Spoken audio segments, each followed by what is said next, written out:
的雪花，再想想如何維繫遠遠愛念綿綿，期望你願留下。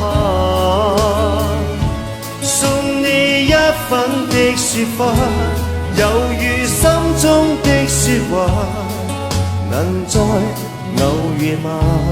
嗱，今日呢度2025年12月嘅22號嚟到江門嘅來蘇村紫花風鈴生態園。咁咧之前有啲視頻話呢度呢啲花開得好差，好多都冇開。咁咧所以我今日呢過嚟現場實拍一下，事實有好多未開，但係因為呢度實在太大啦，大到離晒譜，所以你話就算開一半都好啦，呢度已經好誇張噶啦。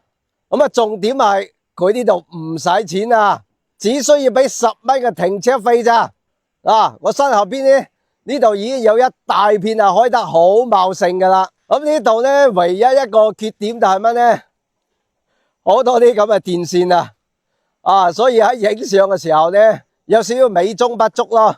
但係唔緊要嘅，呢度夠晒大，總有一個角度可以避開啲電線吓。